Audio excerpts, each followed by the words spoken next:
اللہ اللہ اللہ۔ دین اسلام نے نکاح کو عبادت قرار دیا۔ حدیث مبارکہ میں ہے النکاح نصف الایمان، نکاح آدھا ایمان ہے۔ اور بعض احادیث میں ہے کہ ایک کوارا آدمی نماز پڑھتا ہے تو اس کو ایک نماز پڑھنے پر ایک نماز کا ثواب ملتا ہے، لیکن جب شادی شدہ ہو جاتا ہے پھر ایک نماز پڑھتا ہے تو اللہ تعالیٰ اس کو 21 نمازوں کا ثواب عطا فرماتے ہیں۔ اس کی کیا وجہ؟ کہ اب اس کے اوپر حقوق العباد آ گئے۔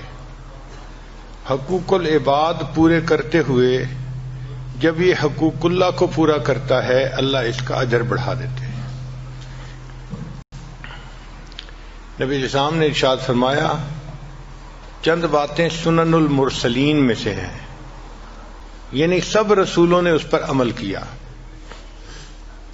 ان میں سے ایک السواک، کہ مسواک کرنا سب رسولوں کی سنت ہے۔ دوسری بات النکاح، نکاح کرنا یہ سب رسولوں کی سنت ہے۔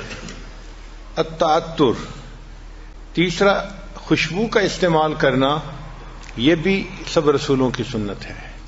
کوئی رسول ایسے نہیں گزرے کہ جو صفائی اور پاکیزگی کا خیال نہ رکھتے ہوں، سب عطر استعمال کرتے تھے اور صفائی پاکیزگی کی زندگی گزارتے تھے۔ تو یہ باتیں سنن المرسلین میں سے ہیں۔ حضرت علی رضی اللہ عنہ فرماتے ہیں کہ نبی علیہ الصلوۃ والسلام نے مجھے نصیحت فرمائی کہ علی چند باتوں میں بہت جلدی کرنا۔ کون سی باتیں؟ فرمایا جب نماز ہو جائے تو ادا کرنے میں جلدی کرنا،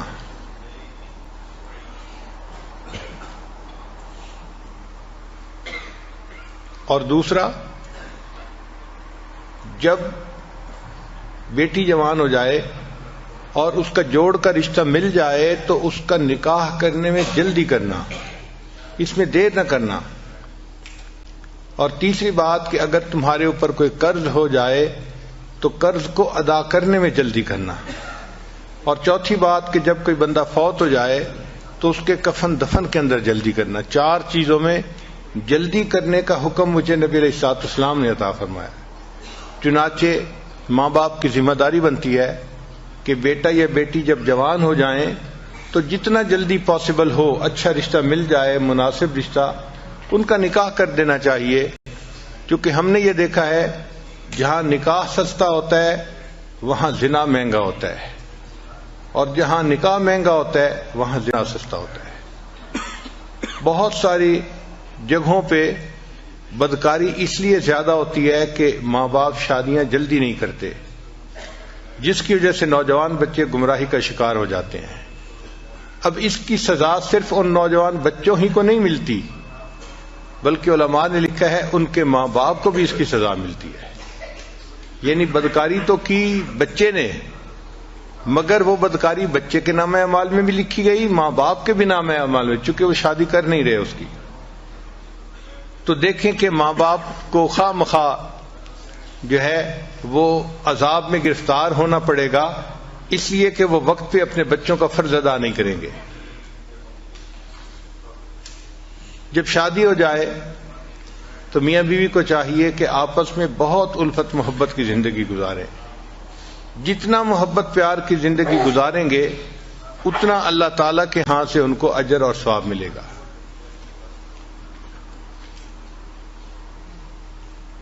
انسان ہے، جب مل جل کر رہتے ہیں تو آپس میں ایک دوسرے کے ساتھ کھٹ پٹ ضرور ہو جاتی ہے۔ کسی کا موڈ کیا ہے، کسی کا موڈ کچھ اور ہے،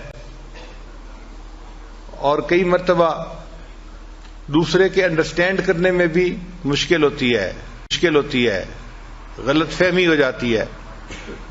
تو اس وجہ سے آپس میں رنجشیں بھی ہو جاتی ہیں۔ مگر گھر کے ماحول کو اچھا رکھنا، محبت پیار والا رکھنا، یہ مرد کی ذمہ داری ہوتی ہے۔ مرد کے اندر 4 خوبیاں ہونی چاہیے۔ سب سے پہلی خوبی کہ وہ رسپانسبل ہو، بعض نوجوان بہت irresponsible ہوتے ہیں، وہ بیوی کی ذمہ داری نہیں لیتے اپنے اوپر. مثلا گھر کے معاملے میں بیوی کو اپنی ماں کے حوالے کر دیں گے اور بیوی کو کہیں گے بس میری امی کو تم نے خوش رکھنا ہے، خود ایک طرف ہو جائیں گے. اب ایک طرف ایک چھوٹی عمر کی ناتجربہ کار سی بچی ہے اور دوسری طرف جو ساس صاحبہ ہوتی ہیں وہ ماشاء اللہ سبحان اللہ، اس کو کہتے ہیں بہو اناڑی اور ساس کھلاڑی. تو کیا ہوتا ہے کہ وہ بہو چند ہی دنوں میں اس بچی کو ناک آؤٹ کر دیتی ہے اور خاوند اور اس کے درمیان کی ایکویشن کو بھی خراب کر دیتی ہے.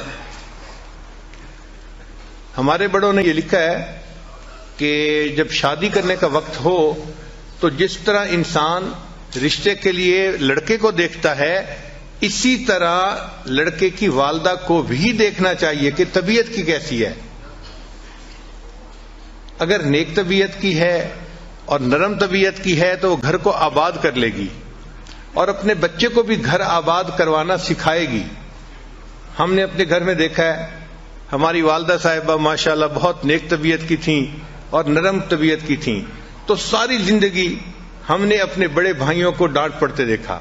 جب ذرا کوئی بات ہوتی تو امی بیٹوں کو ڈانٹتی تھی کہ تم کیوں اس کے ساتھ جو ہے وہ اچھا سلوک نہیں کر رہے، کیوں اس کو خوش نہیں رکھتے. ایک دفعہ میرے ایک بڑے بھائی نے آگے سے لاجک پیش کی، امی آپ دیکھیں اس میں میرا قصور نہیں اس کا قصور ہے. تو پھر امی نے آگے سے جواب دیا کہ مجھے پتہ ہے نا، جب میں رشتہ لینے گئی تھی تو میں نے اس کے ماں باپ کو کہا تھا کہ میں اس بچی کو خوش رکھوں گی، تو میں تو ہمیشہ اس بچی ہی کی سائڈ لوں گی، تمہیں ٹھیک ہونا پڑے گا. تو مجھے پھر اب احساس ہوتا ہے کہ دیکھو ہمارے بڑے اپنے بات کا اپنے بول کا کتنا لحاظ رکھتے تھے، اور واقعی رشتہ جب لینا ہوتا ہے نا اس وقت تو اس طرح بچ کے بات کرتے ہیں کہ جی ہم تو اس بچی کو اپنی بیٹی بنائیں گے اور خوش رکھیں گے اور ہم تو اس کو بہت اچھی طرح سے رکھیں گے. لیکن وہ جو رشتہ مانگتے ہوئے کی کیفیت ہوتی ہے وہ چند دن کی بات ہوتی ہے.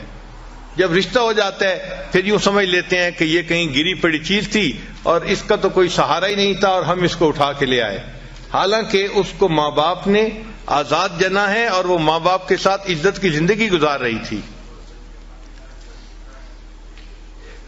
تو گھر کے اندر بیوی کو عزت قدر سے رکھنا یہ خاوند کی ذمہ داری بنتی ہے. اس کو کسی کے حوالے کر دینا یہ غلط بات ہے. ہم نے بعض جگہ پہ دیکھا کہ 4 بھائی ہیں اور چاروں کی بیویوں کا کنٹرول ان کی بڑی بہن کے پاس ہے، یعنی بڑی نند جو ہے نا وہ پورے گھر کو کنٹرول کر رہی ہے. اب حیرت ہوتی ہے دیکھ کے کہ بھئی شادی اس کی ہوئی ہے خاوند کے ساتھ اور اس کو حکم جاری ہو رہا ہے کہیں اور سے. حتیٰ کہ اب ان بھائیوں کی بیٹیوں کی شادیاں جب ہوتی ہیں تو ان کے جہیز بھی نند خریدتی ہے. نند نے کہہ دیا یہ لینا ہے تو لینا ہے، نہیں کہہ دیا تو نہیں. جیسے اس کی تو اپنی کوئی مرضی ہے ہی نہیں، حالانکہ اس کی اپنی بیٹی کی شادی ہے، مگر نند کے حوالے کر دیا. اب نند راج کر رہی ہے، نہ اس کے سامنے بھائی بول سکتے ہیں نہ اس کے سامنے بھابیاں بول سکتی ہیں. تو اس طرح اپنی بیوی کو ساس کے حوالے کر دینا، نند کے حوالے کر دینا یہ غلط بات ہے. یہ اپنی جگہ بات ٹھیک ہے کہ ساس اور نند کا بڑا احترام ہوتا ہے، مگر ہر چیز کی اپنی ایک لیمٹ ہوتی ہے. میاں بیوی کی اپنی زندگی محبت و پیار سے رہے یہ زیادہ ضروری ہے بنسبت اس کے کہ حکم کسی اور کا چلے. اچھا کئی نوجوان ایسے irresponsible ہوتے ہیں کہ گھر کے کاموں میں دلچسپی نہیں لیتے. مثلا بیوی کب سے کہہ رہی ہے وہ واش روم کا جو شاور ہے نا وہ لیک کر رہی ہے اور پورے واش روم میں ہر وقت پانی رہتا ہے تو پلیز اس کو ٹھیک کروا دیں. ایک دفعہ یاد کروایا، دوسری دفعہ کروایا، تیسری دفعہ کروایا، آہو میں بھول گیا تھا مجھے یاد نہیں رہا تھا. یہ جو آپ کہتے ہیں نا میں بھول گیا تھا مجھے یاد نہیں رہا تھا، یہ چھوٹی سی چیز نہیں ہے. اللہ کے ہاں بہت بڑی کوتاہی لکھی جاتی ہے کہ مرد کو گھر کا کام بتایا جائے اور وہ اس کام کو ذمہ داری سے نہ کروا سکے. بعض تو ایسے شہزادے ہوتے ہیں کہ گارڈننگ کا کام بھی بیوی کے ذمہ لگا دیتے ہیں کہ وہ گارڈننگ کا جو کام ہے وہ مالی سے خود ہی کروا لو.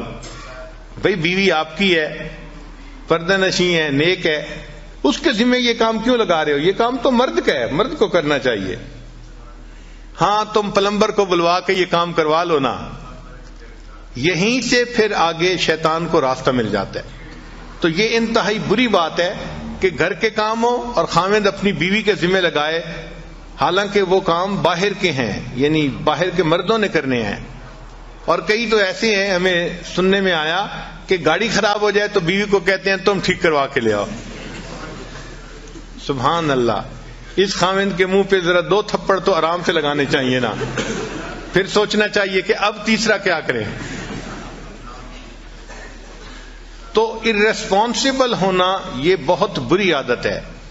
اچھے خاوند کی پہلی صفت کہ وہ ایک ریسپانسبل انسان ہو، وہ اپنے گھر کے کام کاج میں بھی دلچسپی لے، اور جہاں بیوی کو ہیلپ کی ضرورت ہے خاوند اس کی ہیلپ کرے. بس بیوی کو ایک ہی دفعہ بتانے کی ضرورت پڑے، بار بار یاد دلانے کی نہ پڑے، اور ایک دفعہ کہنے پہ وہ کام کر دیا جائے. اس سے اللہ تعالیٰ راضی ہو جاتے ہیں. آپ دیکھیں ان کاموں کی اتنی اہمیت ہے کہ حضرت موسیٰ علیہ السلام اپنی اہلیہ کے ساتھ سفر کر رہے ہیں، اور اہلیہ جو تھی وہ ولادت کا وقت ان کا قریب تھا، تو ان کو درد شروع ہو گئی. اب جب دردیں ہوتی ہیں تو سردی اور زیادہ بندے کو تکلیف دیتی ہے. تو حضرت موسیٰ علیہ السلام چاہتے تھے کہ کہیں سے آگ ملے تاکہ ان کو ذرا آگ کی گرمی کی وجہ سے ٹھنڈک کم ہو جائے. تو انہوں نے دیکھا کہ ایک درخت میں سے آگ نکل رہی تھی. تو حضرت موسیٰ علیہ السلام درخت سے آگ لینے کے لیے گئے تھے، اور اللہ نے وہاں ان کو پیغمبری عطا فرما دی تھی. تو بیوی کا کام تھا نا آگ لینے کے لیے جانا. آگ لینے کو جائیں پیغمبری مل جائے. اسی طرح نبی علیہ السلام اپنے گھر کے کاموں میں بہت دلچسپی لیتے تھے. بکری کا دودھ خود دو لیتے تھے، اپنے کپڑوں کو پیوند لگا دیتے تھے، اپنے جوتے کو سی لیتے تھے. گھر کے کاموں میں کئی مرتبہ نبی علیہ السلام نے روٹی پکانے میں مدد فرمائی. ایک مرتبہ فاطمہ الزہرا رضی اللہ عنہا روٹی بنا رہی تھیں، نبی علیہ السلام تشریف لے گئے، اور نبی علیہ السلام نے کہا کہ فاطمہ کچھ روٹیاں میں لگاتا ہوں. تو نبی علیہ السلام نے کچھ روٹیاں تنور کے اندر لگائیں. تو گھر کے کاموں میں دلچسپی لینا یہ مرد کی ذمہ داری بنتی ہے.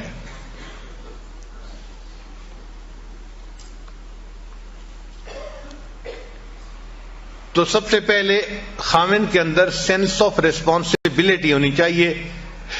ریسپانسبلٹی سے کیا مراد؟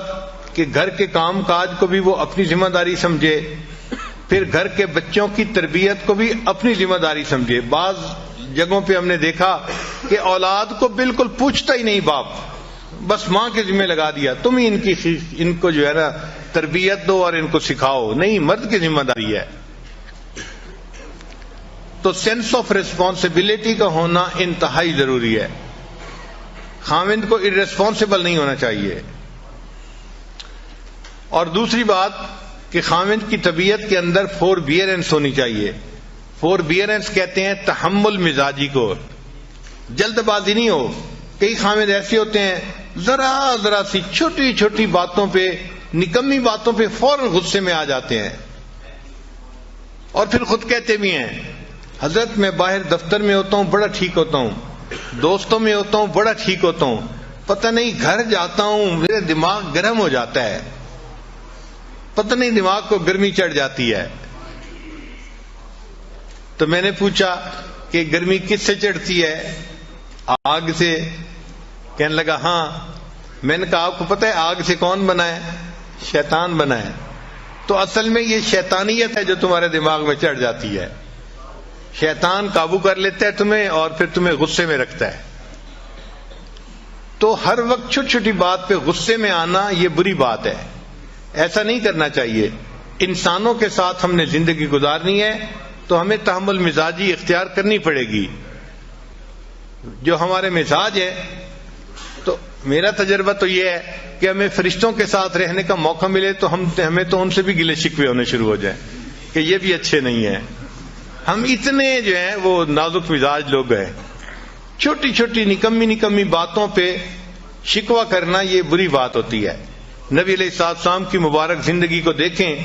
آپ اپنے گھر کے اندر عورتوں کے ساتھ اتنا محبت پیار سے رہتے تھے کہ اپنی بیویوں کو خوش رکھتے تھے. نبی علیہ السلام نے فرمایا خیرکم خیرکم لأہلہ، تم میں سے سب سے بہتر وہ ہے جو اپنے اہل خانہ کے لیے بہتر ہو.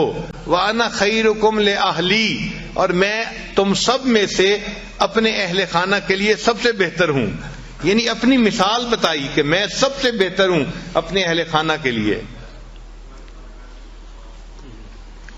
ایک مرتبہ نبی علیہ السلام اپنی ایک زوجہ کے ہاں تھے. اب دوسری زوجہ نے کوئی کھانا بنایا تو کھانا اچھا لذیذ تھا. ان کا جی چاہا کہ نبی علیہ السلام بھی یہ کھانا کھائیں. انہوں نے ایک مٹی کے پیالے میں وہ کھانا ڈال کے تو غلام کے ہاتھ بھیج دیا نبی علیہ السلام کی خدمت میں. تو نبی علیہ السلام تو دوسرے گھر تھے. جب وہاں کھانا لے کے وہ بندہ آیا تو اس نے کھانا پیش کیا تو نبی علیہ السلام نے عائشہ صدیقہ عنہا کو فرمایا کہ اچھا آپ یہ کھانا لے لو. اب ان کو طبیعت کے اندر ناگواری محسوس ہوئی کہ میری باری کا دن ہے تو کھانا بھی مجھے سرو کرنے کی اجازت ہونی چاہیے. یہ کیا ہوا کہ میرا دن ہے اور کھانا کسی اور کی طرف سے آ رہا ہے.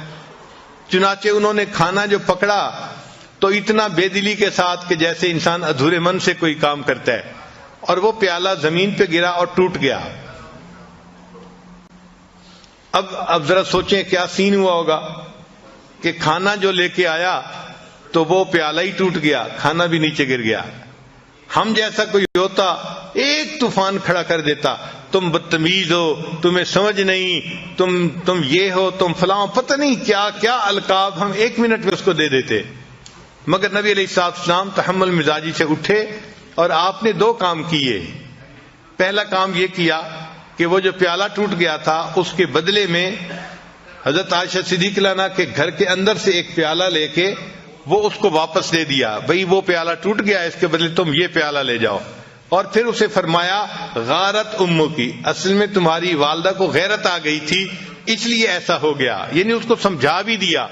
تو یہ عورت کی فطرت ہوتی ہے، اس کو کچھ چیزیں فیل ہوتی ہیں، شریعت نے بھی اس کا پھر لحاظ رکھا ہے.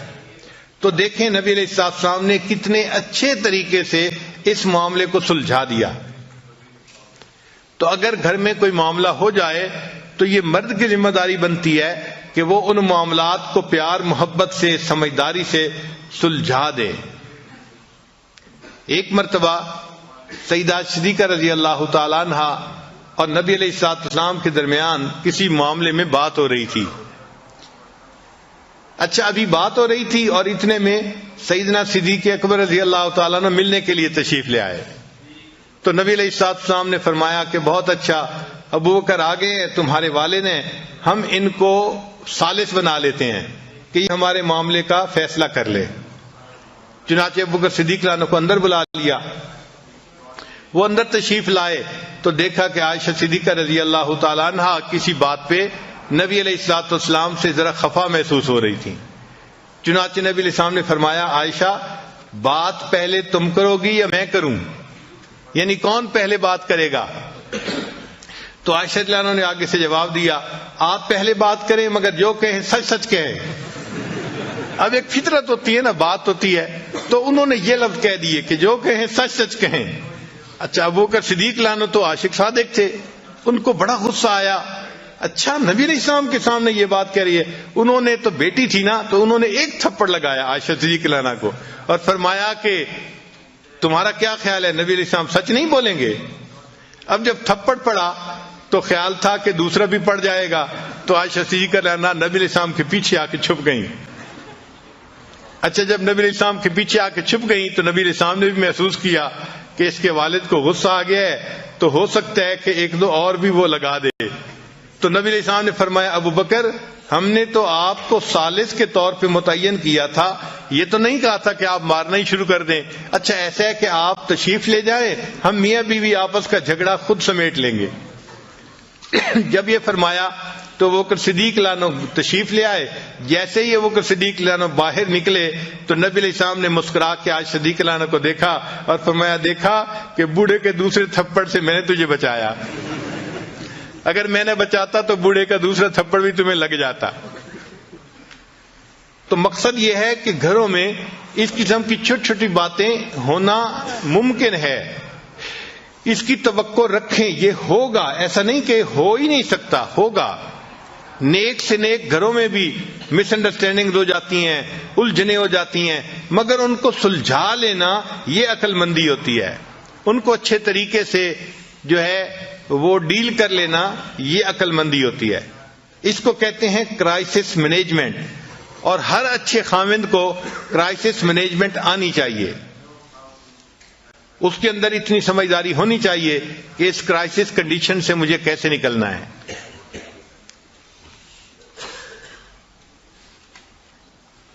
نبی علیہ الصلوۃ والسلام کی اہلیہ صاحبہ تھی سیدہ صفیہ رضی اللہ تعالی عنہا، تو خیبر کے جو بادشاہ تھا اس کی یہ بیوی تھیں، شہزادے کی بیوی تھیں۔ صاف ظاہر ہے کہ جو شہزادے کی بیوی ہو وہ عورتوں میں بہت خوبصورت اور ہنرمند ہوتی ہے، شہزادہ ایسے تو کسی کو بیوی نہیں چنتا۔ تو بہرحال نبی علیہ الصلوۃ والسلام سے جب نکاح ہوا تو نبی علیہ الصلوۃ والسلام کے پاس آئیں۔ اللہ نے ان کو حسن و جمال بھی بہت دیا تھا، اور یہ اچھا کھانا بھی بہت بنایا کرتی تھیں، بہت اعلیٰ کھانا بنایا کرتی تھیں، جس کی وجہ سے ان کے ساتھ دوسری امہات المومنین کی کئی مرتبہ ذرا انبن ہو جاتی تھی۔ اچھا، ایک مرتبہ ایک ام المومنین نے ان کو کہہ دیا، اے یہودیہ کی بیٹی، یہودیہ کی بیٹی، یعنی ان کے چونکہ اوپر کے سب لوگ یہودی تھے اور یہ مسلمان ہوئی تھیں، تو ان کو یہودیہ کی بیٹی کہہ دیا، جس پہ وہ بہت دکھی ہوئی اور انہوں نے رونا شروع کر دیا۔ نبی علیہ السلام کو پتہ چلا تو آپ صلی اللہ علیہ وسلم نے پوچھا، صفیہ آپ کیوں رو رہی ہیں؟ اے اللہ کے حبیب صلی اللہ علیہ وسلم، مجھے انہوں نے کہا ہے کہ تم تو یہودی کی بیٹی ہو۔ تو نبی علیہ السلام نے فرمایا، تم رو کیوں رہی ہو؟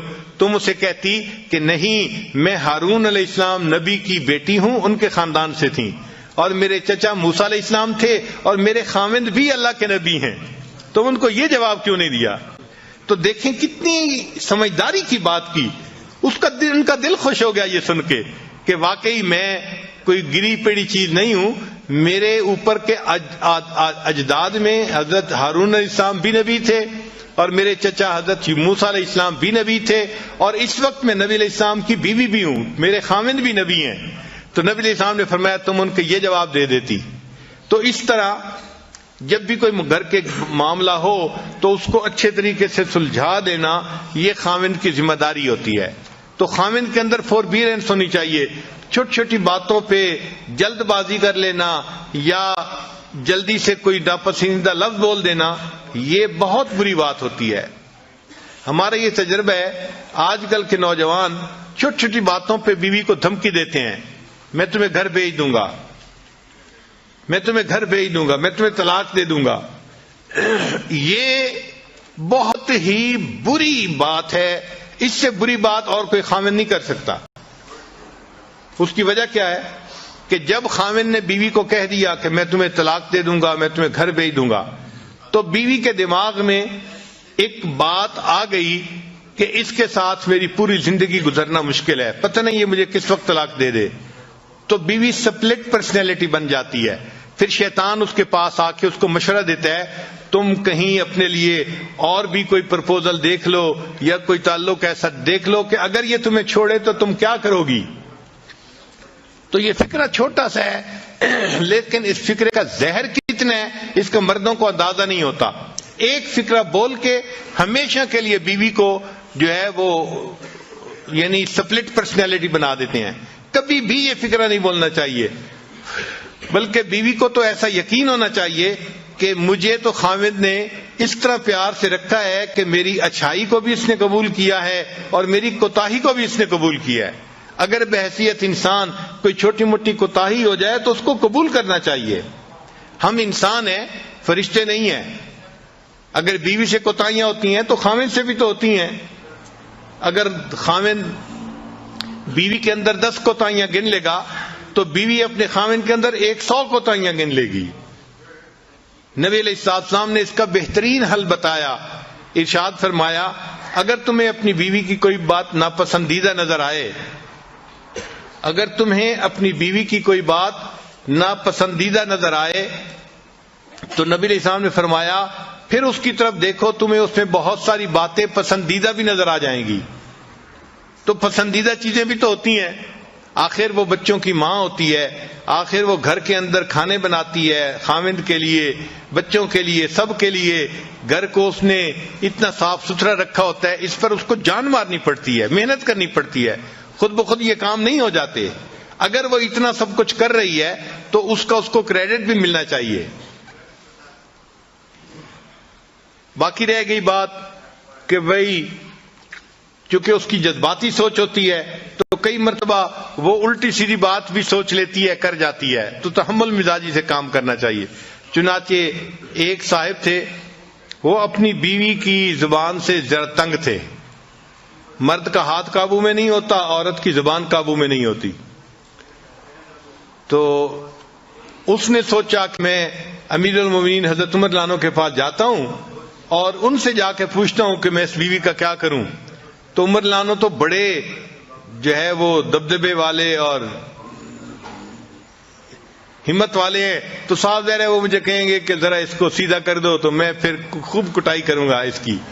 چنانچہ یہ نیت لے کے کہ مجھے پٹائی کا NOC مل جائے گا اور پھر مسئلہ حل ہو جائے گا، وہ حضرت عمر رضی اللہ عنہ کے پاس آئے.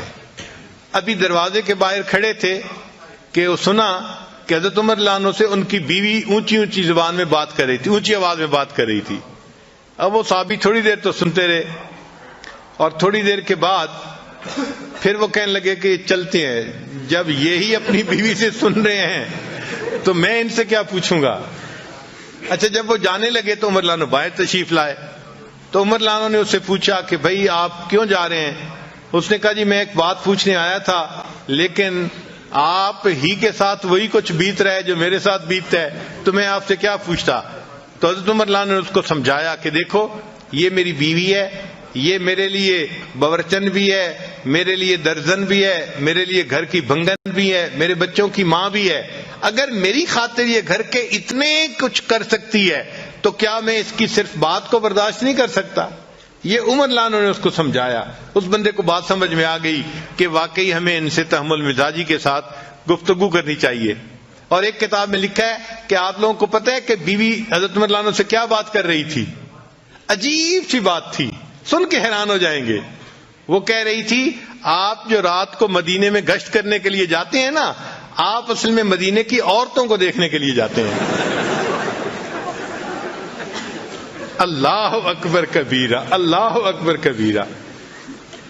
یعنی حضرت عمر رضی اللہ عنہ کا مقام دیکھیں کہ جن کو نبی علیہ السلام فرماتے ہیں کہ جس راستے پہ عمر جاتا ہے شیطان اس راستے کو چھوڑ دیتا ہے. جن کی دعائیں نبی علیہ السلام نے مانگی، جو اسلام کے لیے مؤید اور مددگار بن کے آئے، اور جو خلیفہ راشد تھے، ان کے بارے میں بیوی کی سوچ دیکھو، الگ سوچ ہے نا ذرا.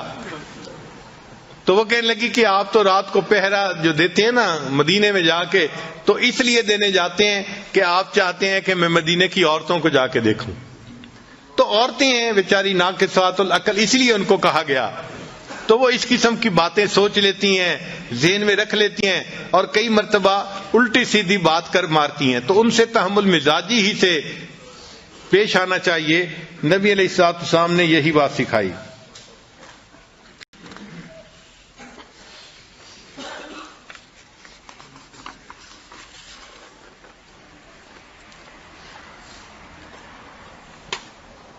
تو پہلی بات کہ خاوند کے اندر سینس آف ریسپانسبلٹی ہونی چاہیے، اور دوسری بات کہ خاوند کے اندر فوربیئرنس ہونی چاہیے، اور تیسری بات کہ خاوند کو چاہیے کہ اپنی بیوی کی بات کو سنے. یہ ایک ایسی غلطی ہے جو آج کے زمانے میں بہت سارے لوگ کرتے ہیں. فرصت ہی نہیں ہوتی بیوی سے بات سننے کی. حالانکہ اللہ تعالیٰ نے بیوی کی وائرنگ ہی ایسی کی ہے کہ جب خاوند شام کو گھر آتا ہے تو وہ اپنے گھر کی ساری کارگزاری سنائے بغیر نہیں رہ سکتی. وہ بات اس کے منہ سے نکلنی ہی ہوتی ہے. لیکن خاوند اگر اس کی بات نہیں سنتا تو پھر اس کا نقصان ہوتا ہے. اس نے بات تو کرنی ہے، وہ پھر یا اپنی کسی کلاس فیلو سے کرے گی، یا بہن سے کرے گی، یا اپنی والدہ سے کرے گی. اور جب وہ کسی تیسرے سے بات کرے گی تو ان کے مشورے ضروری نہیں کہ کوئی بہت مناسب ہوں اور جچے تلے ہوں، وہ الٹے سیدھے مشورے بھی ہو سکتے ہیں۔ ہمارے حضرت رحمۃ اللہ فرمایا کرتے تھے کہ میاں بیوی آپس میں ایک دوسرے کی وجہ سے کبھی نہیں جھگڑتے، ہمیشہ تیسرے کی وجہ سے جھگڑے ہوتے ہیں۔ اور واقعی ہم نے دیکھا ہے کہ جھگڑے کی بنیاد ہمیشہ کوئی نہ کوئی تیسرا ہوتا ہے، چاہے وہ لڑکی کی ماں ہو، لڑکی کی بہنیں ہو، یا لڑکے کی والدہ ہو، لڑکے کی بہنیں ہو، کوئی نہ کوئی تیسرا ہوتا ہے جو میاں بیوی کی ایکویشن خراب ہونے کا ذریعہ بنتا ہے۔ تو اس لیے خاوند کی یہ ذمہ داری ہے کہ جب وہ باہر سے آئے تو وہ 15-20 منٹ اپنی بیوی کے پاس بیٹھے اور اس سے اس کی بات چیت سنیں جو وہ کہنا چاہتی ہے۔ اچھا، یہ ضروری نہیں کہ اس بات چیت کا جواب بھی فوراً دیں، بیوی کو جواب نہیں فوراً چاہیے ہوتا، صرف بیوی نے کارگزاری سنانی ہوتی ہے۔ بس آپ توجہ کے ساتھ اس کی بات کو سنیں، اس کے ساتھ آئی کنٹیکٹ رکھیں تاکہ وہ فیل کریں کہ بڑی توجہ سے میری بات سنی جا رہی ہے۔ جب وہ بات کر لے گی نا تو وہ بڑی مطمئن ہو جائے گی۔ تو لسن ٹو یور وائف، یہ خاوند کی ذمہ داری بنتی ہے۔ پھر ایک صفت اور کہ گھر کے ماحول کو نیکی پر رکھنا، یہ خاوند کی ذمہ داری ہوتی ہے۔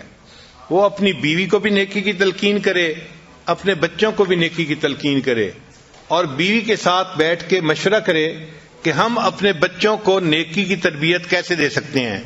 یہ ذمہ داری خاوند کی ہے۔ کلکم رائن وکلکم مسئول عن رعیتہ، تم میں سے ہر آدمی چرواہے کی مانند ہے اور اس سے اس کے عیال کے بارے میں پوچھا جائے گا۔ تو خاوند سے بیوی اور بچوں کی دینداری کے بارے میں پوچھا جائے گا، اور عورت سے اس کے بچوں کی دینداری کے بارے میں پوچھا جائے گا۔ تو یہ بھی ذمہ داری مرد کی ہوتی ہے کہ گھر کا ماحول نیک رہے۔ ایسی آزادی نہ کرے کہ جی بیوی ٹی وی لے کے آ گئی ہے اور بیوی نے یہ لگوا لیا ہے اور بیوی نے یہ کر دیا ہے اور بچوں کے ذمے، ایسی بات ہرگز نہیں۔ مرد کی ذمہ داری ہوتی ہے، نیکی کے اوپر کمپرومائز نہیں ہے، لیکن اس کو امپلیمنٹ محبت پیار سے کرے، اکھڑ مزاجی سے نہ کرے۔ اس طرح مسلمان نہ بنے کہ اس کے مسلمان بننے پہ باقی لوگ کافر بن جائیں، ایسے نہیں کرنا چاہیے۔ محبت پیار سے ان کو سمجھائے اور ان کو دین کی طرف لے کے آئے۔ محبت پیار ایسا نسخہ ہے کہ گھر کے سارے لوگ دین کے اوپر آ جانا آسانی سے آ جاتے ہیں۔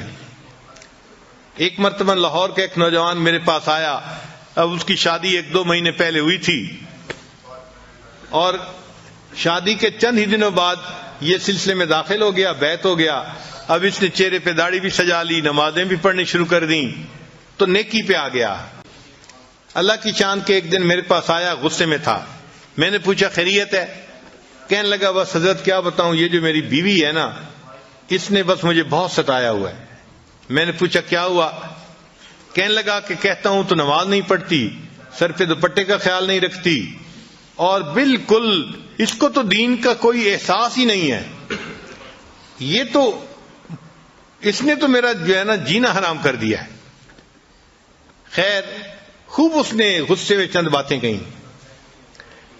تو جب اس نے غصے میں باتیں کر لیں تو پھر میں نے اس سے پوچھا کہ اچھا یہ بتاؤ کہ جب شادی ہوئی تھی اس وقت آپ دیندار اسی طرح تھے جیسے آج ہیں، یا آپ بھی اسی طرح کے تھے؟ کہتے نہیں جی، اس وقت تو میں بھی نمازیں نہیں پڑھتا تھا۔ اصل میں شروع میں دونوں ایک ہی جیسے تھے اور آپس میں پسند کی شادی تھی یہ۔ تو میں نے کہا کہ بھائی آپ بھی اسی جیسے تھے اور آپ بھی نمازیں نہیں پڑھتے تھے، تو آپ نے ایسی ہی بیوی پسند کی، تو بیوی تو وہی ہے نا، کوئی بدلی تو نہیں ہے، مگر فرق یہ پڑا کہ آپ نے اس مجلس میں آنا شروع کیا اور آپ نے دین کی باتیں سنی تو آپ نے دین کو قبول کر لیا، اور اب آپ کی زندگی نیکی دین والی بن گئی ہے۔ کہنے لگے ہاں یہ بات تو ٹھیک ہے۔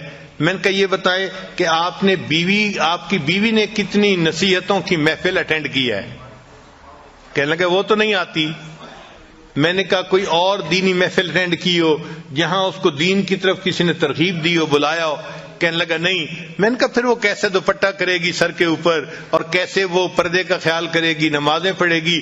اس کو تو سمجھانے والا کوئی ہے ہی نہیں۔ آپ کو تو سمجھانے والے مل گئے، اس کو تو نہیں نہ ملے۔ تو اب اس کو فیل ہوا کہ بھائی حضرت جی مجھے آہستہ آہستہ نا اس بات پہ لے آئیں گے کہ اچھا اس کو محفلوں میں لایا کرو، تو یہ تو کام لمبا ہو جائے گا نا۔ اور وہ تو جلدی حل چاہتا تھا کہ حضرت جی مجھے کہیں وہ نماز نہیں پڑھتی، تم جاؤ ذرا اس کو سیدھا کرو۔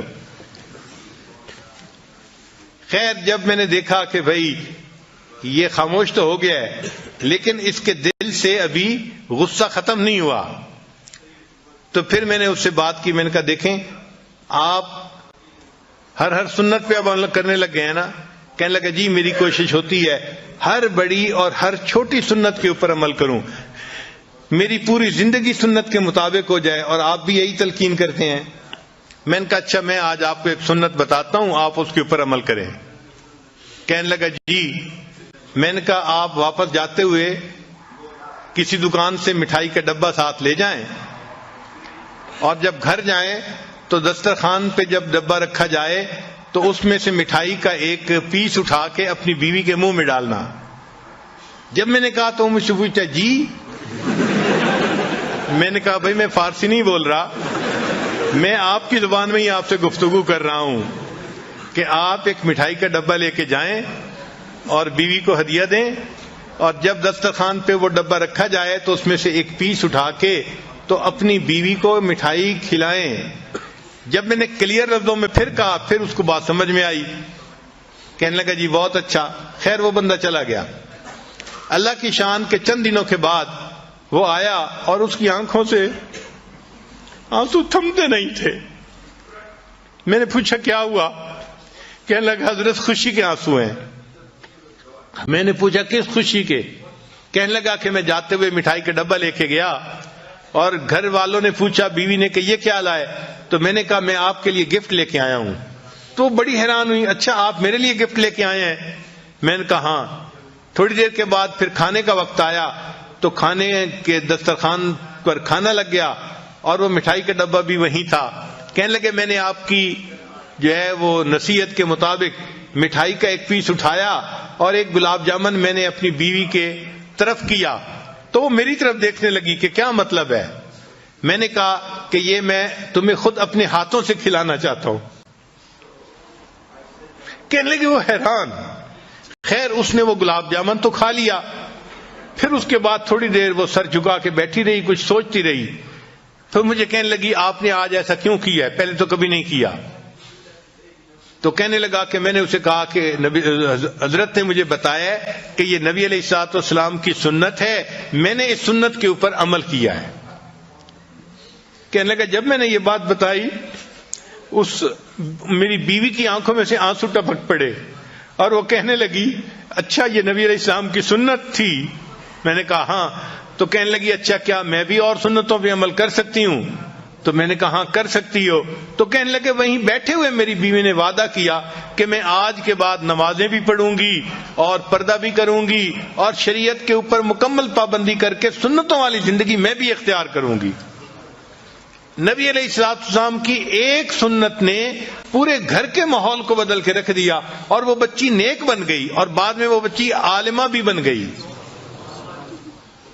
تو گھر کے اندر نیکی کا ماحول رکھنا، نیکی کی تلقین کرتے رہنا، یہ خاوند کی ذمہ داری ہوتی ہے۔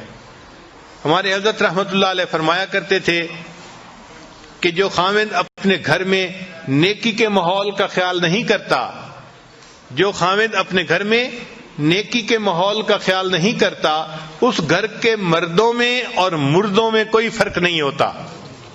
یہ ہمارے حضرت مرشد عالم رحمۃ اللہ فرماتے تھے کہ جو مرد اپنے گھر میں گھر والوں کو نیکی کی تلقین نہیں کرتا، اس گھر کے مردوں میں اور اس گھر کے مردوں میں کوئی فرق نہیں ہوتا۔ تو یہ خاوند کی ذمہ داری ہوتی ہے۔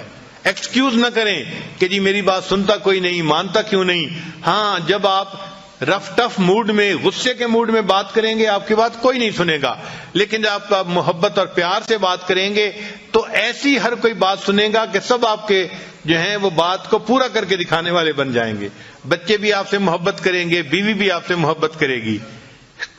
تو یہ صفت بھی خاوند کے اندر ہونی چاہیے۔ نبی علیہ الصلوۃ والسلام اپنی زوجہ سے کتنی محبت کرتے تھے اس کے بارے میں تو بہت ساری احادیث ہیں۔ بہرحال ایک حدیث مبارکہ سن لیجئے کہ ایک مرتبہ نبی علیہ الصلوۃ والسلام نے ایک اونٹ لیا، سفر درپیش تھا، تو سیدہ عائشہ صدیقہ عنہا کو اونٹ کے اوپر بٹھا دیا. اللہ کی شان کہ وہ اونٹ نیا تھا، ذرا بدک گیا اور بھاگ کھڑا ہوا.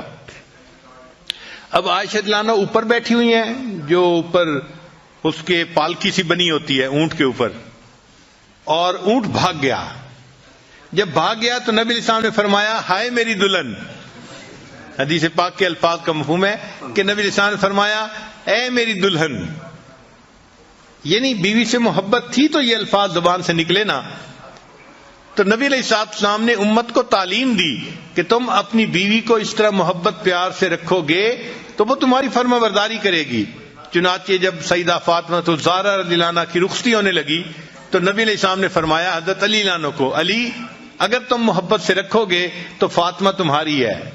اور اس چھوٹے سے فکرے میں ازدواجی زندگی کا خلاصہ موجود ہے کہ اگر خاوند بیوی کو محبت سے رکھے گا تو بیوی خاوند کی ہوتی ہے، وہ اسی کی خاطر زندگی گزارتی ہے اور اسی کے گھر کے ماحول کو نیکی اور دینداری کے مطابق بناتی ہے.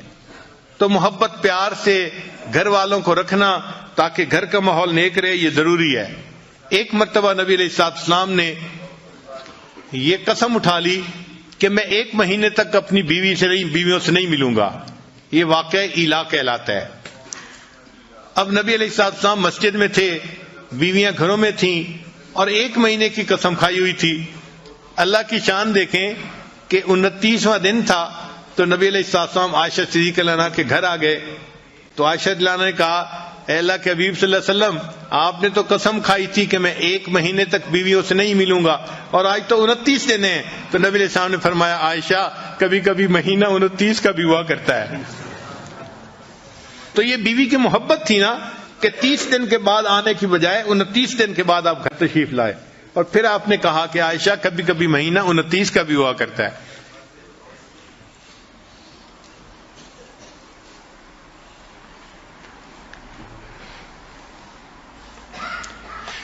ایک مرتبہ عائشہ صدیقہ عنہا نے پوچھا اے اللہ کے حبیب صلی اللہ علیہ وسلم، آپ کو مجھ سے محبت کس طرح کی ہے؟ تو نبی علیہ السلام نے جواب میں فرمایا کہ جس طرح رسی کی گانٹھ ہوتی ہے، ایسی گانٹھ کہ جس کو جتنا کھینچا جائے وہ اتنی مضبوط ہوتی چلی جاتی ہے. تو میری محبت بھی آپ کے ساتھ ایسی ہے کہ جتنا اس کو کھینچا جائے یہ اتنی مضبوط ہوتی چلی جاتی ہے. چنانچہ جب ایسی آیات اتری جن میں امہات المومنین کو اختیار دیا گیا تھا کہ یا تو وہ نبی علیہ السلام کے ساتھ رہیں یا پھر ان کو دنیا کی سب نعمتیں دے دی جائیں گی، اس کو آیت تخییر کہتے ہیں. تو نبی علیہ السلام نے بتایا سب کو، مگر نبی علیہ السلام سمجھتے تھے کہ عائشہ صدیقہ عمر میں چھوٹی ہیں، ایسا نہ ہو کوئی جلد بازی کا فیصلہ کر لے. تو نبی علیہ السلام نے امہات المومنین کو یہ بات بتائی کہ اللہ نے آپ لوگوں کو اختیار دیا ہے، آپ دونوں اس میں ایک چیز کو چن لے، فیصلہ کر لیں، مگر عائشہ آپ کو میں بتا رہا ہوں کہ آپ اکیلی فیصلہ نہ کرنا، آپ اپنے ماں باپ سے مشورے کے بعد فیصلہ کرنا. کیونکہ نبی علیہ السلام کو یقین تھا کہ جب یہ اپنے والد ابوبکر صدیق عنہ سے مشورہ کرے گی تو وہ ان کو یہی کہیں گے کہ تم جو ہے غربت تنگی کو برداشت کر لو اور نبی علیہ السلام کے ساتھ ہی رہو. تو جب انہوں نے نبی علیہ السلام نے فرمایا کہ تم اپنے والدین سے مشورے کے بعد فیصلہ کرنا، تو عائشہ صدیقہ عنہا مسکرائیں اور کہنے لگیں آپ کے بارے میں فیصلہ کرنے کے لیے مجھے کسی اور سے پوچھنے کی کوئی ضرورت نہیں، میں تنگی ترشی کو برداشت کر لوں گی، میں آپ کو اختیار کرتی ہوں، مجھے کسی اور چیز کی ضرورت نہیں ہے. تو عائشہ صدیقہ عنہا کے اس جواب کو سن کے پھر باقی تمام ازواج مطہرات نے بھی نبی علیہ السلام کو چن لیا. تو محبت دونوں طرف سے ہو، خاوند کی طرف سے بیوی سے محبت ہو اور بیوی کی طرف سے خاوند کے ساتھ اس کو محبت ہو. نبی علیہ السلام کی یہ کامیاب ازدواجی زندگی ہمیں اس بات کی تعلیم دیتی ہے ہم اپنے گھروں میں اگر چاہیں تو جنت کا ماحول بنا سکتے ہیں. سچی بات یہ ہے اتنا پرسکون ہوتا ہے گھر کہ انسان کو گھر میں جنت کا مزہ آتا ہے. سب نیکی پہ چلنے والے، سب نیکی کرنے والے، سب اتفاق رائے کے ساتھ زندگی گزارنے والے. بیوی خاوند کی تعریفیں کر رہی ہوتی ہے، خاوند بیوی کی تعریفیں کر رہا ہوتا ہے اور دونوں اللہ کو راضی کرنے کے لیے اپنی کوششیں کر رہے ہوتے ہیں. یہ ہے اصل کامیاب زندگی کہ ہمارے گھر جنت کی تیاری کے جو ہے وہ مراکز بن جائیں، ہمارے گھر کا ہر فرد جنت کی تیاری میں لگا ہوا ہو، نیک اعمال میں لگا ہوا ہو. اور یہ چیز تب ممکن ہے جب خاوند اپنی بیوی کو محبت پیار سے رکھے گا. اگر خاوند یہ سمجھتا ہے کہ میں ڈانٹ ڈپٹ کے ذریعے سے بیوی سے بات منوا لوں گا تو یہ بات جو ہے خیالست و محالست و جنو، یہ بات ایسی نہیں ہوتی. ہمارے حضرت مرشد عالم رحمۃ اللہ فرمایا کرتے تھے کہ جو شخص پیار کے ذریعے اپنی بیوی کا دل نہ جیت سکا، جو شخص پیار کے ذریعے اپنی بیوی کا دل نہ جیت سکا، یہ شخص تلوار کے ذریعے بھی بیوی کا دل نہیں جیت سکتا. جو شخص پیار کے ذریعے اپنے بیوی کا دل نہ جیت سکا، یہ شخص تلوار کے ذریعے بھی بیوی کا دل نہیں جیت سکتا. تو پیار و محبت ہی ہے جس کی وجہ سے آپس میں الفتیں بڑھتی ہیں اور ایک دوسرے کی قدر دل میں آتی ہے اور انسان اچھی زندگی گزارتا ہے. چنانچہ ہم ازدواجی زندگی کے بارے میں ریسرچ ڈھونڈ رہے تھے تو ہم نے سینکڑوں کتابیں دیکھی اور سینکڑوں ریسرچ پیپر دیکھے، اور ایک ریسرچ پیپر کے اندر عجیب ریسرچ دیکھی. لکھا ہوا تھا کہ جو خاوند دن میں 5 مرتبہ اپنی بیوی کو محبت کا میسج دے، محبت کے میسج سے آگے مراد اس کو بوسہ لے، اس کے ہاتھ کو پکڑے، اس کے سر پہ ہاتھ رکھے، یا اس کو کوئی ہنسی مذاق کی بات سنائے، یا اس کو اس کے ایسے نام سے پکارے جس نام کو وہ پسند کرتی ہو. دن میں 5 مرتبہ جو خاوند اپنی بیوی کے ساتھ محبت کا اظہار کرتا ہے، یہ بیوی کبھی ڈپریشن کا شکار نہیں ہو سکتی. ان کا کہ ہم نے ہزاروں عورتوں پہ یہ ریسرچ کی ہے کہ جو خاوند دن میں 5 مرتبہ کبھی بیوی کا ہاتھ پکڑا، کبھی اس کے کندھے پہ ہاتھ رکھا، کبھی اس سے کوئی ہنسی مذاق کی بات کر دی، کبھی اس کو مسکرا کے دیکھ لیا، اور دفتر میں ہے تو کبھی اس کو کوئی پیار کا میسج کر دیا، یعنی دن میں 5 ایسے مواقع ہوں کہ بیوی کو خاوند کی طرف سے محبت کا میسج ملے. تو لکھا تھا کہ وہ عورت کبھی ڈپریشن کا شکار ہو ہی نہیں سکتی. اب جو لوگ اپنے گھروں میں پریشان ہیں وہ ذرا ازدواجی زندگی کے بارے میں سوچیں کہ کیا انہوں نے بیوی کو کبھی مسکرا کے دیکھا یا بیوی کا ہاتھ پکڑا. اگر ایسا نہیں کیا تو بیوی پہ کیا گلہ کرتے ہیں؟ وہ تو ڈپریشن کی مریضہ بنے گی نا. تو بیویوں کو ڈپریشن سے نکالنا خاوند کے لیے کوئی مشکل نہیں ہوتا. اللہ تعالیٰ نے خاوند کے ہاتھ میں جادو دیا ہوا ہے، ایسا جادو ہے کہ بس وہ بیوی کا ہاتھ پکڑ لے، بیوی سب کچھ بھول جاتی ہے، سب پاسٹ کو بھول جاتی ہے اور نئے سرے سے اچھی زندگی گزارنے کے لیے پھر تیار ہو جاتی ہے.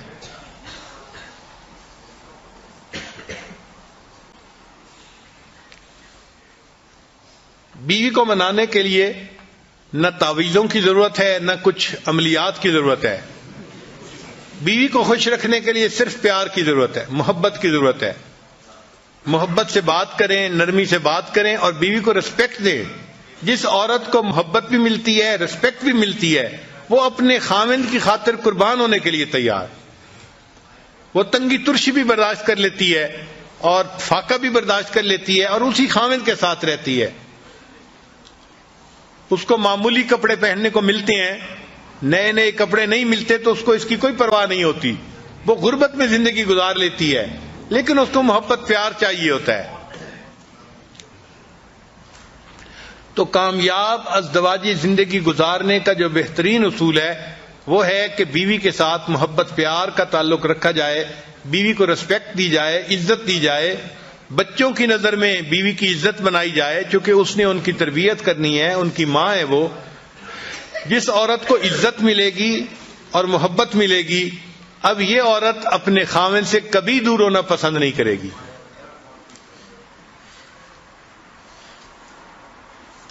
چنانچہ بعض لوگ بڑے غریب ہوتے ہیں،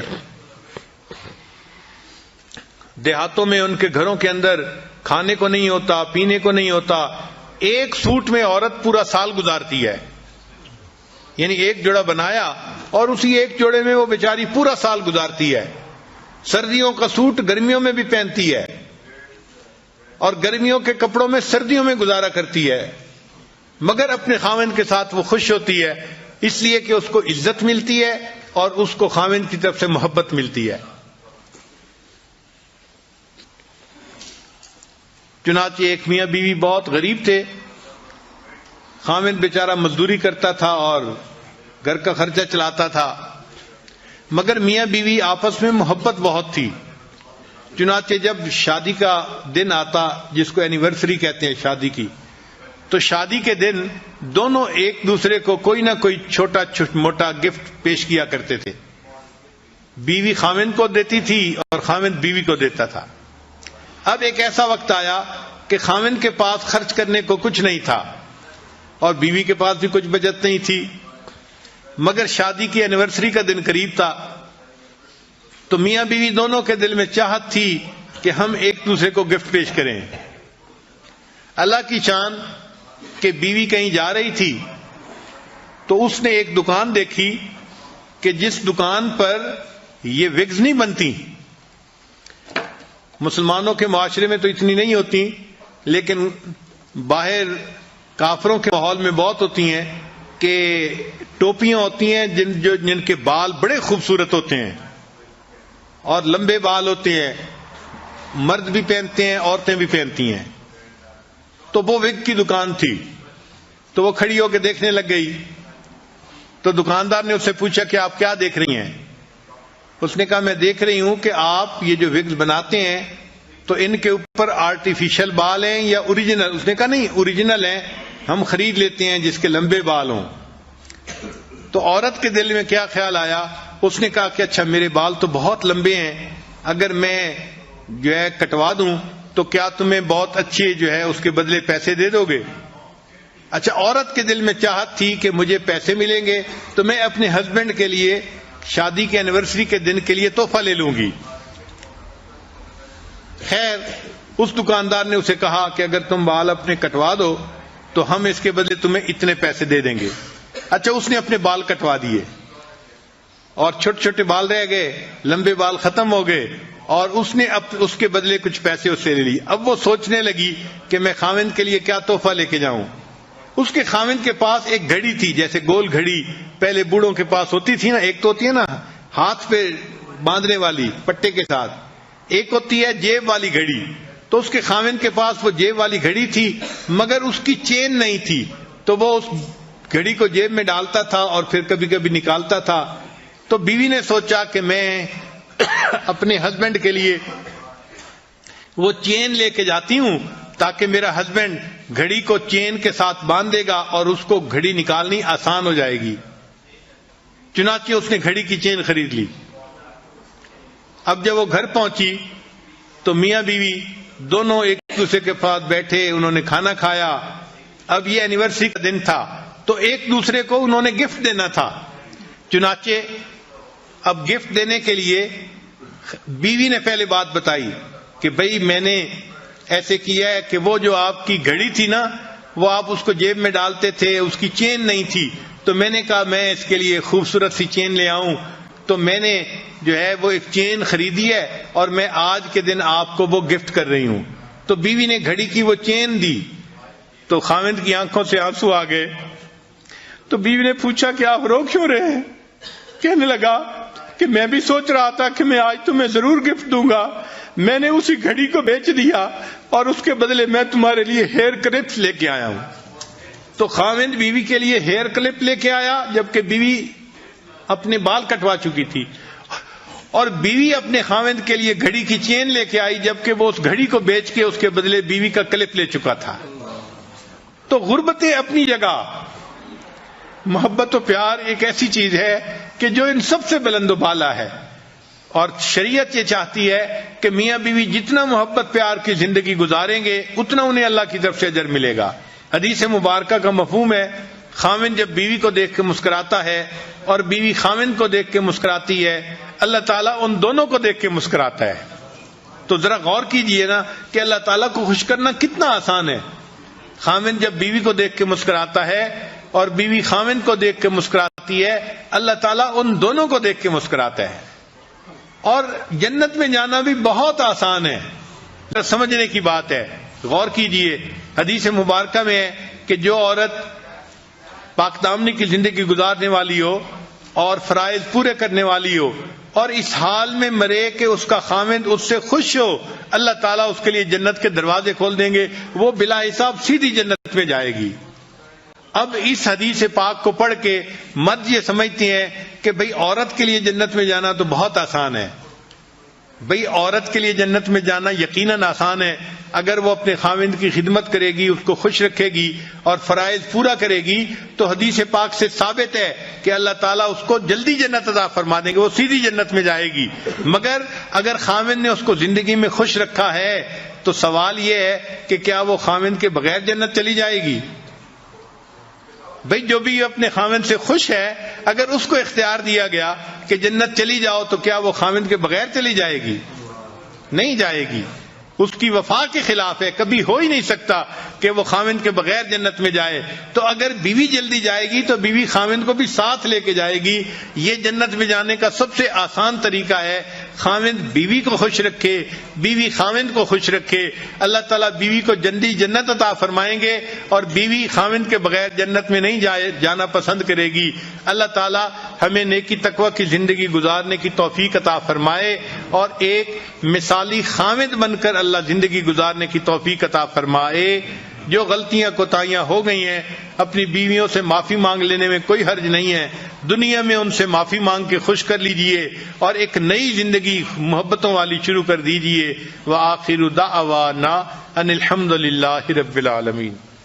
لا الہ الا اللہ، لا الہ الا اللہ، لا الہ الا اللہ، لا الہ الا اللہ، لا الہ الا اللہ، لا الہ الا اللہ، لا الہ الا اللہ۔